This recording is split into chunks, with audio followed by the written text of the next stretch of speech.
OBD de trouble code description technique circuit du solénoïde de commande de soupape d'admission élevée, banque 1. Qu'est-ce que cela signifie?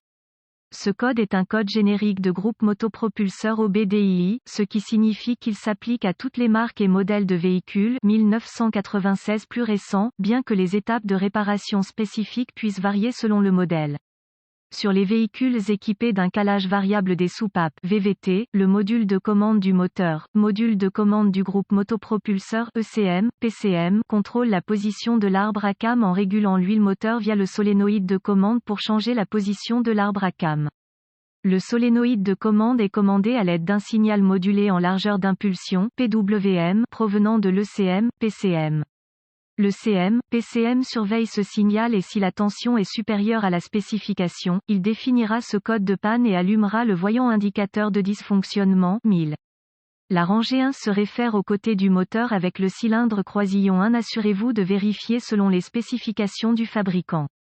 Le solénoïde de commande de soupape d'admission est généralement situé du côté du collecteur d'admission de la culasse. Ce code est similaire au code P0075 et P0076. Ce code peut également être accompagné du P0026. Symptômes. Les symptômes peuvent inclure, vérifier que le voyant du moteur est allumé, témoin de dysfonctionnement, le véhicule peut souffrir d'une mauvaise accélération et d'une économie de carburant réduite. Causes potentielles. Les causes potentielles d'un code d'anomalie de diagnostic P0077 peuvent inclure, mauvaise connexion du faisceau de câble ou déconnecté circuit ouvert du solénoïde de contrôle court-circuit vers l'alimentation. Étape de diagnostic de l'ECM défectueuse faisceau de câble, vérifier les connexions de faisceaux débranchés, rechercher la corrosion ou les fils lâches au connecteur. Débrancher les connecteurs de faisceaux du solénoïde et du PCM, à l'aide d'un schéma de câblage, localiser les fils plus et, du solénoïde. Le solénoïde peut être contrôlé côté terre ou côté puissance, selon l'application. Vérifiez avec les schémas de câblage d'usine pour déterminer le flux de puissance dans le circuit. À l'aide d'un ohmètre numérique volt, DVOM, réglé sur le paramètre ohm, vérifiez la résistance entre chaque extrémité du fil. Une lecture de limite supérieure sur le DVOM peut être une ouverture dans le câblage, une connexion desserrée ou une borne. Solénoïde de commande, avec le faisceau électrique du solénoïde débranché, en utilisant le DVOM réglé sur ohm, vérifiez la résistance entre chacune des bornes électriques sur le solénoïde de commande lui-même.